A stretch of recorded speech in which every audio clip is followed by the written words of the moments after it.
এবং নিম, এই দুই যে যার স্থানে অত্যন্ত বিশেষ, অত্যন্ত শ্রেষ্ঠ। আম আমাদের শক্তি বাড়ায়, আর অন্যদিকে নিম রোগের সাথে লড়াই করার আমাদের ক্ষমতা বাড়ায়। এবার আম অত্যন্ত মিষ্টি হয় আর নিম অত্যন্ত তিক্ত। তাই এই কারণে কি নিমের নিরাশ হওয়া উচিত বা নিজেকে ঘৃণা করা উচিত?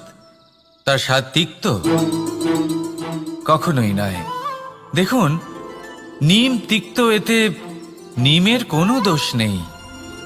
দোষ হলো জিহ্বার, যে মিষ্টি পছন্দ করে, তিক্ত পছন্দ করে না। কিন্তু যদি আপনি নিজের জীবনে নিমের প্রয়োগ না করেন, তাহলে আপনার রোগ প্রতিরোধ ক্ষমতা বাড়বেই না। তাই নিম হলো অত্যন্ত গুরুত্বপূর্ণ। এর থেকে আপনি কি শিক্ষা পেলেন? এটাই যে জীবনে কখনো অন্য কারোর মাপকাঠি দ্বারা নিজেকে পরখ করবেন না। আপনার যোগ্যতা, আপনার বিশেষত্ব, আপনার গুণ, অপগুণ, এই সব কিছু আপনি নিজে বুঝে নিন, সেটাই যথেষ্ট। আসুন আর আমার সাথে ভালোবেসে বলুন, রাধা রাধা। আমরা সকলে জীবনে ঈশ্বরের কাছে কিছু না কিছু প্রার্থনা করি, আর ঈশ্বর যখন আমাদের মনস্কামনা পূরণ করেন তখন আমরা প্রসন্ন হয়ে যাই।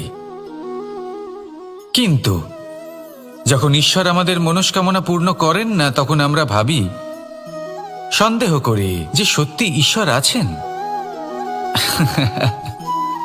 আপনাকে একটা কথা বলি, আপনি যদি ঈশ্বরের সম্মুখে নিজের ইচ্ছে বা মনস্কামনা রাখেন আর ঈশ্বর তা পূরণ করেন, তার অর্থ হলো ঈশ্বর এটা জানেন যে আপনার তার প্রয়োজন রয়েছে। কিন্তু যদি আপনি কামনা করেন আর তা পূর্ণ না হয়, তাহলে শুধু এটা মনে রাখবেন যে ঈশ্বর সেই সব দেখতে পান যা আপনি দেখতে পাচ্ছেন না। দ্বিতীয় কারণ হলো এটা, ঈশ্বর এটা খুব ভালো করে জানেন যে যে ইচ্ছে আপনি রাখছেন, সেই ইচ্ছে আপনি নিজে নিজের জোরে পূর্ণ করতে পারেন। তাই যদি আপনার ইচ্ছে ঈশ্বর পূর্ণ করেন, তাকে ধন্যবাদ জানান। আর যদি উনি আপনার ইচ্ছে পূর্ণ না করেন, তাহলে আরো ধন্যবাদ জানান। কারণ হয় উনি আপনার মঙ্গল চাইছেন, বা উনি আপনাকে ততটাই যোগ্য বলে মনে করছেন যে আপনি নিজেই নিজের ইচ্ছে, নিজের স্বপ্ন পূরণ করতে পারবেন। নিজের কর্ম করতে থাকুন, জীবনের সামনে এগোতে থাকুন, আর আমার সাথে ভালোবেসে বলুন, রাধা রাধা। একটা গাই আর একটা বাছুরের মধ্যে কেমন সম্পর্ক থাকে? একটা গাই নিজের বাছুরকে ডাকে, আর সেই বাছুর হাজার হাজার গাইয়ের মধ্যে থেকেও নিজের মাকে চিনতে পেরে যায় আর নিজের মায়ের সাথে এসে জড়িয়ে পড়ে। আর কিছুটা ঠিক এরকমই সম্পর্ক হলো আপনার কর্ম এবং আপনার কর্মফলের মধ্যে। আপনি যেমন কর্ম করবেন, আপনার কর্ম আপনার কর্মফলকে ডাক দেবে, আর আপনার কর্মফল কোথাও না কোথাও থেকে আপনাকে খুঁজতে খুঁজতে এসে আপনার সাথে জড়িয়ে পড়বে। তাই উচিত এটাই হবে যে আপনি সৎকর্ম করুন, কারণ ঈশ্বর যদি আপনাকে আপনার ভুলের জন্য ক্ষমা করেও দেন, আপনার কর্ম কিন্তু করবে না। তাই যদি আপনি দুষ্কর্ম করতে চলেছেন, তাহলে আপনি প্রস্তুত থাকুন, আর যদি আপনি শুভ কর্ম করতে চলেছেন, তাহলেও আপনি প্রস্তুত থাকুন। আপনার কর্ম যেমন হবে তেমন ফল আপনার কাছে নিজে থেকেই চলে আসবে। আজ না হোক কাল, কাল না হোক অন্য কোনো সময়, অবশ্যই আসবে। আসুন আমার সাথে ভালোবেসে বলুন, রাধা রাধা। কোনো বাড়িতে, কোনো পরিবারে যখন কারোর জন্ম হয়, তখন তা কত সুখের মুহূর্ত হয়। সেই ছোট্ট সন্তান যখন কিছুটা বড় হয়, সে হাঁটার চেষ্টা করে, আর সেই প্রক্রিয়াতেও খুব বড় একটা শিক্ষা লুকিয়ে রয়েছে, ঠেলে দেওয়া। যখন আপনি হাঁটতে চান, সামনে এগোতে চান, তখন আপনি কি করেন? নিজের পায়ের তলার যে মাটি, তাকে আপনি পেছনে ঠেলে দেন। ব্যাস, এই একই জিনিস তো জীবনেও শিখতে হবে। এবার যদি আপনি জ্ঞানের পথে অগ্রসর হতে চান, তাহলে অজ্ঞানতাকে পেছনে সরিয়ে দিতে হবে। যদি আপনি প্রকাশের দিকে এগোতে চান, তাহলে অন্ধকারকে পেছনে সরিয়ে দিতে হবে। যদি আপনি ভবিষ্যতে সফল হতে চান, তাহলে অতীতের যে অসফলতাগুলিকে পেছনে সরিয়ে দিতে হবে। যে জল বইতে বইতে থেমে যায় তাকে আমরা নালা বলে থাকি, তার থেকে দুর্গন্ধ বের হয়। কিন্তু যে জল বইতেই থাকে তাকেই আমরা পবিত্র জল বলি। তাহলে আপনিও কর্ম করতে থাকুন, কখনো থামবেন না, আর আমার সাথে ভালোবেসে বলুন রাধা রাধা। যোগাসন। যোগাসনে আসন অত্যন্ত গুরুত্বপূর্ণ। এবার আমি বলবো সবথেকে শ্রেষ্ঠ আসন কোনটি। আশ্বাস। নিজেকে আশ্বস্ত করতে থাকুন যে আমি আছি, সব ঠিক হবে, যা হচ্ছে ভালোর জন্য হচ্ছে। এই আশ্বাস আপনাকে জীবনে এমন ধনাত্মক বিশ্বাস দেবে যে আপনি বড় বড় সমস্যার সমাধান করতে পারবেন। এবার যদি কথা বলি সবথেকে কঠিন সময়ের, তাহলে সেটা হলো বিচ্ছেদের। যা মা সীতাকে সহ্য করতে হয়েছে শ্রীরামের জন্য, রাধা কৃষ্ণকেও সহ্য করতে হয়েছে। যে ব্যক্তি বিচ্ছেদের সময় সঠিক পথে চলে এসেছে সে জীবনে অনেক শ্রেষ্ঠ স্থানে অবশ্যই পৌঁছতে পারবে। এবার যদি কথা বলি সবথেকে জরুরি এবং গুরুত্বপূর্ণ সময়ের, তাহলে সেটা হলো সংযোগ। সকলকে সাহায্য করতে থাকুন। আপনি অন্যদের সাহায্য করে তাদের যত আনন্দ দিতে পারবেন ততটাই আনন্দ আপনারও জীবনে অবশ্যই আসবে। আসুন আর আমার সাথে ভালোবেসে বলুন রাধা রাধা। কামবোধ। এটাই আপনার অন্তরের প্রথম শত্রু। বেশিরভাগ মানুষই কামবোধ বলতে লালসা বোঝেন, কিন্তু এটা সম্পূর্ণ সত্য নয়। কামের আসল অর্থ হল কামনা। এটা খুবই সহজ ব্যাপার। মনুষ্য শরীর থাকলে, মানুষের মন থাকলে এই কামনা অবশ্যই থাকবে। এবার এটাই দেখতে হবে যে এই কামনা নেতিবাচক কামনা নাকি ইতিবাচক কামনা। অন্য কারোর জিনিসে নজর দেওয়া, অন্য কোনো মানুষের উপর নজর দেওয়া, কোনো অনুচিত বস্তুর দিকে নজর দেওয়া, এই নেতিবাচক কামনা। আর এই দুষ্কামনা মানুষকে দিয়ে অপকর্ম করাবেই করাবে। তাই মনে রাখবেন, যে ব্যক্তি নিজের কামনাকে নিয়ন্ত্রণে রাখতে পারেন তিনি সঠিক পথেও থাকেন, সঠিক লক্ষ্যে পৌঁছতেও পারেন। যিনি কামনা নিয়ন্ত্রণে রাখতে পারেন না তিনি তার পথও হারিয়ে ফেলেন এবং লক্ষ্যচ্যুতও হন। তাই মনে রাখবেন, নিজের কামনাগুলিকে নিয়ন্ত্রণে রাখুন। কাম নামক এই শত্রুর ওপর বিজয় লাভ করুন। আর আমার সাথে ভালোবেসে বলুন রাধা রাধা। আমাদের জীবনে দুই ধরনের সম্পত্তি হয়ে থাকে। এক হলো ভৌতিক সম্পত্তি, এক হলো জৈবিক সম্পত্তি। অর্থ, সম্পদ, সুবিধে, খাদ্য এইসব ভৌতিক সম্পত্তির মধ্যে পড়ে। ব্যক্তি, মিত্র, পরিবার, আমাদের আপনজন, আত্মীয় স্বজন সব জৈবিক শ্রেণীতে পড়ে। আর প্রত্যেক মানুষের পক্ষে এই বিভাজন বোঝা অত্যন্ত আবশ্যক। কারণ মূলত আমাদের ব্যবহার দুই রকমের হয়ে থাকে। হয় আমরা ভালোবাসি বা আমরা সদ্ব্যবহার করি। আর সবথেকে বড় ভুল আমরা তখন করি যখন আমরা বুঝতেই পারি না যে ভালোবাসবো কাকে আর ব্যবহার করব কাকে। আমরা ভৌতিক সম্পত্তি ভালোবেসে ফেলি আর ব্যবহার করি জৈবিক সম্পত্তিকে, যেখানে এটা অনুচিত। জৈবিক সম্পত্তিকে ভালোবাসুন আর ভৌতিক সম্পত্তিকে ব্যবহার করুন। যেদিন আপনার মধ্যে এই বোধ জাগ্রত হবে যে কাকে ভালোবাসবেন আর কাকে ব্যবহার করবেন, সেই দিন আপনার জীবনে শুধুই শান্তি বিরাজমান হবে। আর তখন এই মন প্রসন্ন হয়ে বলবে রাধা রাধা। কাল, আজ এবং কাল। আমাদের সমগ্র জীবন এই তিনটির আশেপাশেই ঘুরতে থাকে। আমরা সবসময় বিগত সময়ের বিষয়ে ভাবতে থাকি। অতীতে যদি আমাদের দ্বারা কোনো ভুল হয় সেই বিষয়ে ভেবে ভেবে আমরা সবসময় অনুতাপ করতে থাকি। এটা উচিত নয়।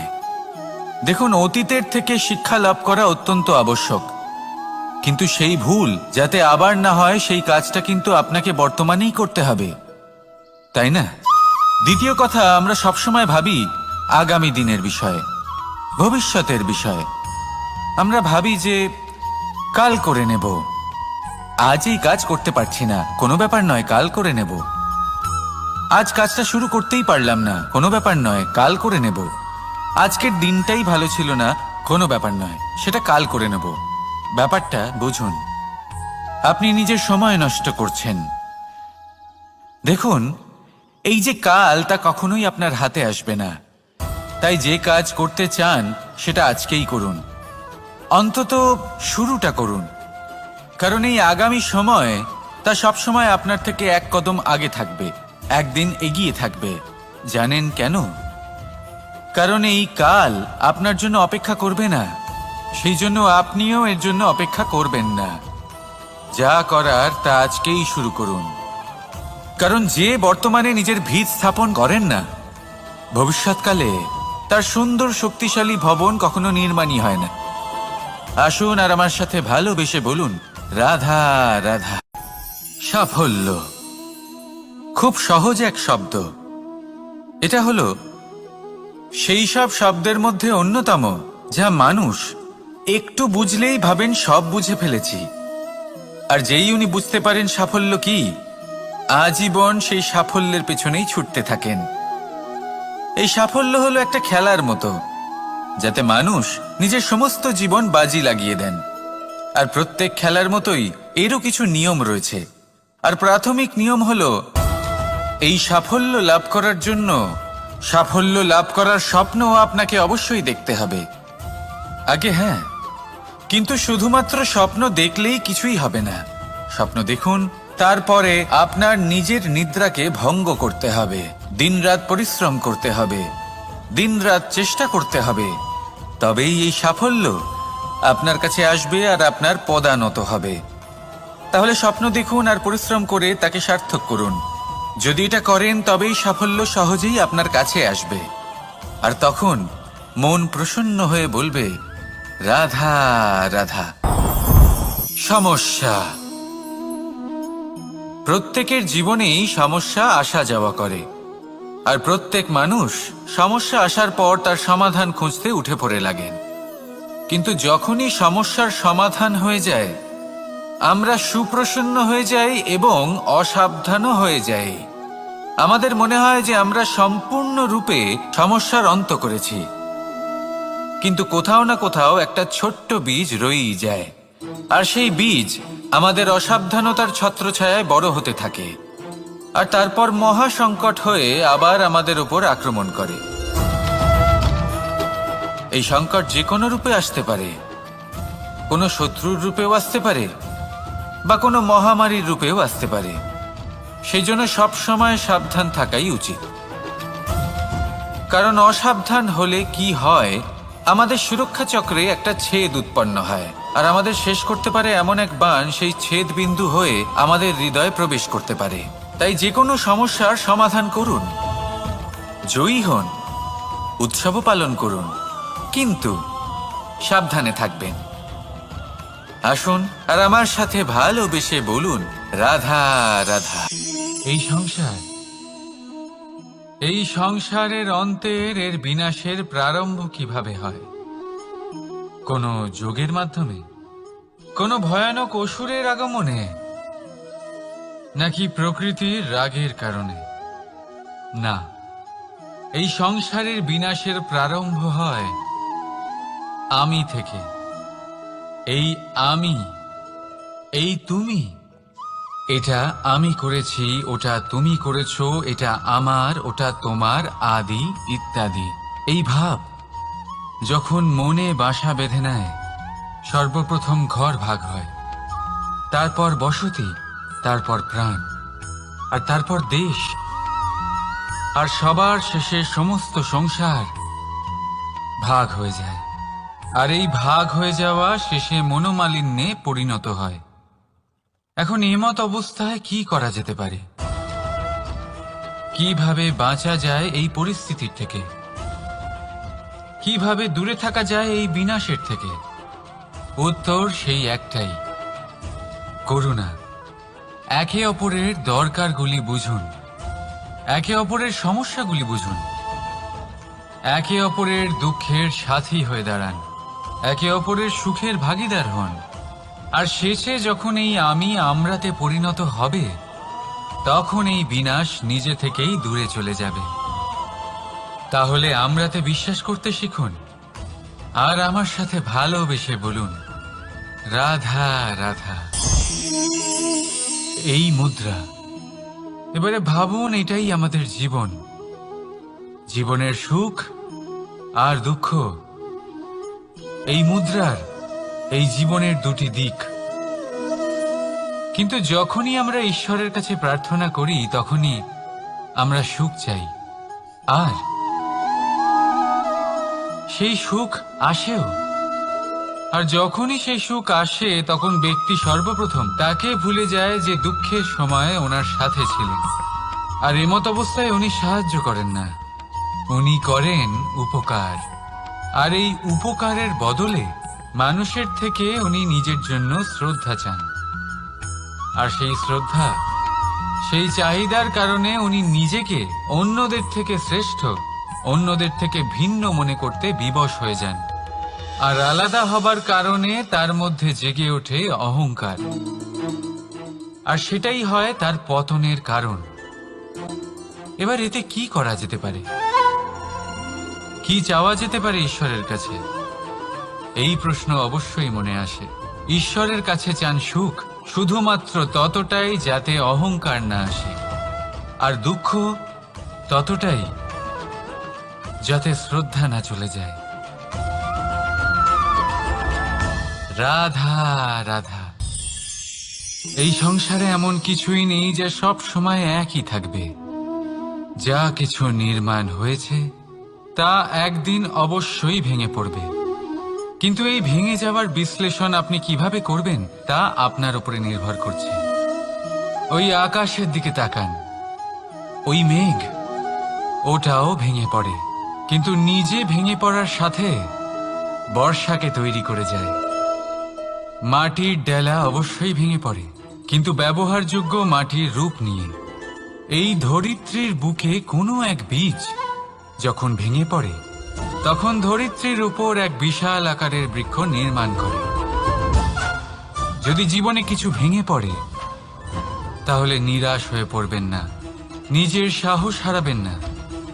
ধনাত্মক দৃষ্টিভঙ্গি দিয়ে দেখতে চেষ্টা করুন।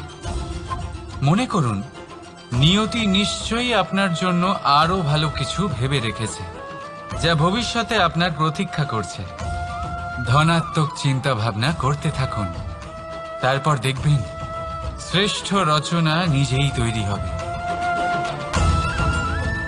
রাধা রাধা। চলতে থাকা, থেমে যাওয়া, বিশ্রাম নেওয়া, তারপর দম নিয়ে পুনরায় দাঁড়িয়ে পড়া, আর তারপর আবার সেই পথ চলা। এটা জীবনের অভিন্ন এক অঙ্গ, এটার থেকে আপনি পালাতে পারবেন না। কিন্তু এই অঙ্গকে আপনি নিজের জীবনে কিভাবে প্রয়োগ করবেন, কিভাবে তাকে কাজে লাগাবেন, সেই সিদ্ধান্ত আপনাকে নিতে হবে। যারা হেরে যান তারাও জীবনে থমকে যান, আবার যারা জেতেন তারাও দাঁড়িয়ে পড়েন। যারা হেরে যান তারা হাঁপিয়ে দাঁড়িয়ে পড়েন, যারা জিতে যান তারা দাঁড়িয়ে পড়েন সেই সর্বোচ্চ স্তরে পৌঁছে গিয়ে। এবার দাঁড়াতে তো আপনাকে হবেই, তা হতেই হবে। কিন্তু কখন, কিভাবে দাঁড়াবেন, ক্লান্ত হয়ে নাকি সর্বোচ্চ স্তরে পৌঁছে গিয়ে, সেই সিদ্ধান্ত আপনার। অবশ্যই দাঁড়িয়ে পড়ুন, কিন্তু ক্লান্ত হয়ে নয়, কারণ আপনাকে পুনরায় দাঁড়িয়ে পড়তে হবে, পুনরায় যাত্রাপথে এগোতে হবে এবং সর্বোচ্চ স্তরে পৌঁছতেই হবে। রাধা রাধা। স্বপ্ন, আমরা জীবনে স্বপ্ন দেখতে থাকি, সেটা পূরণ করার পূর্ণ প্রয়াস করে থাকি। কিন্তু এই স্বপ্ন পূরণ না হওয়ার পরিস্থিতিতে আমরা ভেঙে পড়ি, ছিন্ন বিচ্ছিন্ন হই, আর তারপরেই বোঝা আমরা আগামী প্রজন্মের ওপর রীতিমতো চাপিয়ে দিই। আমরা এটাই মনে করি যে আমরা যেটা হতে পারিনি সেটা আমাদের সন্তান অবশ্যই হবে। আমরা যা কখনো পাইনি আমাদের সন্তান অবশ্যই তা পাবে। এটা যে অনুচিত সেটা আমরা ভাবি না, কিন্তু এটা ভুল, আর এই ভুল আমরা সকলেই করে থাকি। সন্তান, প্রকৃতি আর পরমাত্মার আশীর্বাদ। ওদের ভেতরে তাদের নিজের একটা অস্তিত্ব লুকিয়ে থাকে, সেটা মন দিয়ে দেখুন তো। আপনি শুধু ওই সন্তানকে জন্ম দিয়েছেন, কিন্তু ওর জীবন আপনার নয়। তাই নিজের সন্তানের সাথে থাকুন, সময় কাটান, ওদেরকে ভালোবাসুন, সবসময় প্রেরণা দিন। কিন্তু প্রেরণা দিন ওর নিজের অস্তিত্বকে বাড়ানোর জন্য, ওর নিজের স্বপ্ন পূরণ করার জন্য, আপনার স্বপ্ন পূরণ করার জন্য নয়। ওদের অস্তিত্বকে পূর্ণাঙ্গে বৃদ্ধি পেতে দিন। রাধা রাধা। এই পুকুর দেখছেন আপনি? পুকুরের জল কখনো প্রবাহিত হয় না, একই স্থানে জমে থাকে, আর সেই কারণে কিছুদিন পর ময়লা হতে শুরু করে। কিন্তু তাও আমরা একে ত্যাগ করি না, আমরা তবুও একে পুজো করি। শুধুমাত্র এই কারণে নয় যে অতীতে সে আমাদের তৃষ্ণা মিটিয়েছে, কিন্তু এই কারণেও যে যদিও বা সে ভবিষ্যতে আমাদের তৃষ্ণা না মেটায়, কিন্তু প্রয়োজন হলে আগুন অবশ্যই নেভাতে পারে। ঠিক সেই রকমই হয় আমাদের সম্পর্ক, সম্পর্ক যা আমরা বহু বছর পরিশ্রম করে তৈরি করি, যে দরকার পড়লে আমাদের সহায়ক হয় কোনো না কোনোভাবে।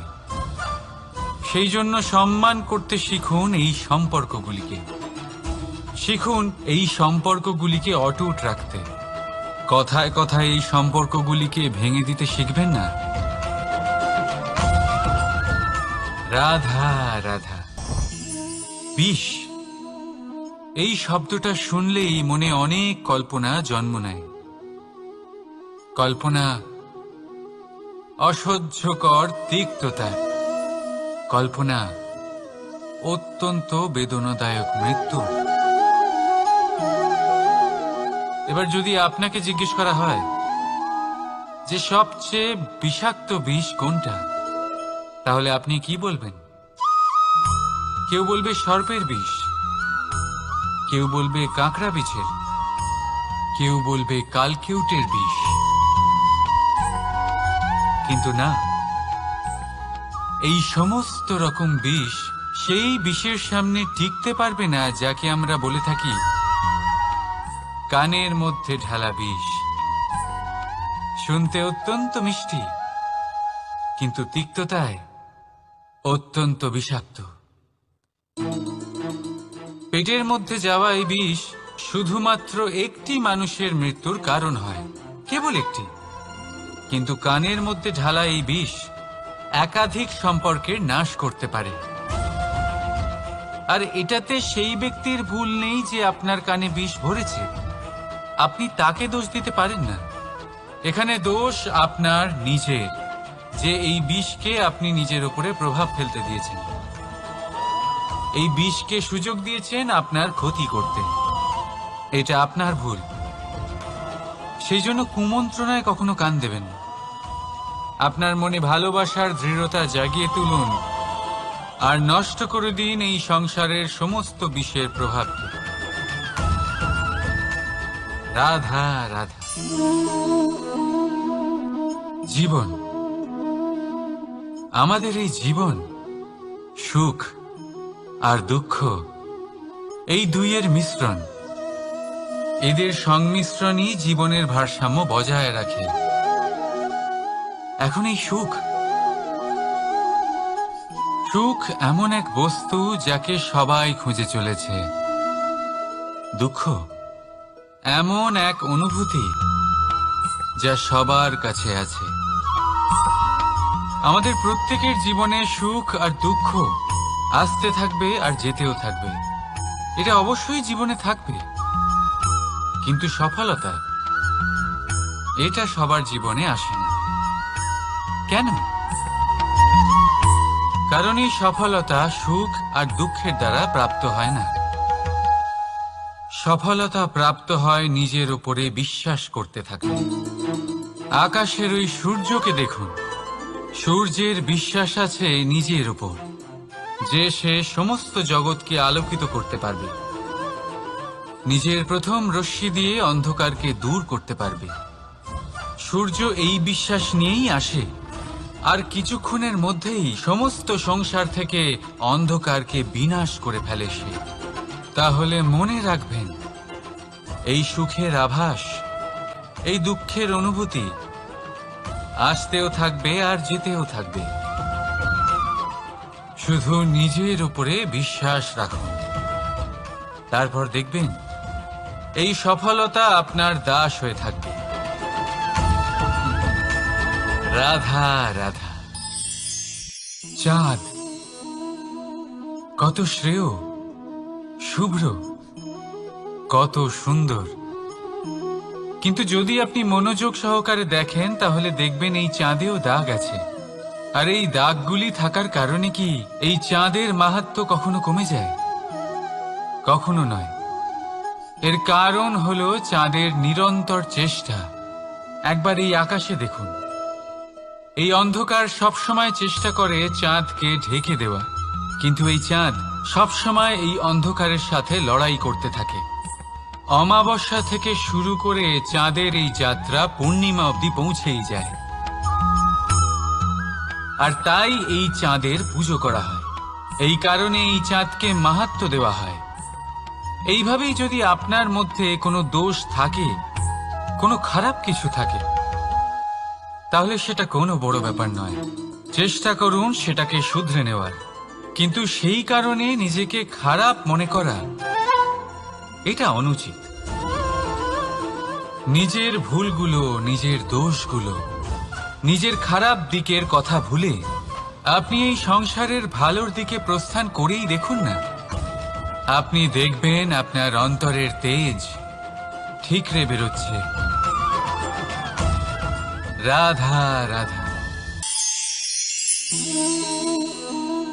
এই পিঁপড়েদের দেখছেন আপনি? সবাই একই রকমের। এদের মধ্যে তফাৎ খুঁজে বার করা অসম্ভব। মনে হয় যেন ওদের আলাদা আলাদা অস্তিত্বই নেই। কিন্তু যদি আপনি মন দিয়ে দেখেন তাহলে দেখবেন প্রতিটা পিঁপড়ের আলাদা কাজ নির্ধারিত, তাদের আলাদা অস্তিত্ব আছে। কেউ বাড়ি বানানোর জন্য মাটি সংগ্রহ করতে পটু, কেউ ঢিপি বানাতে পটু, কেউ খাবার খোঁজায় পটু, আবার কেউ সেই খাবার আনায় পটু। ঠিক সেরকমই হয় মানুষেরা।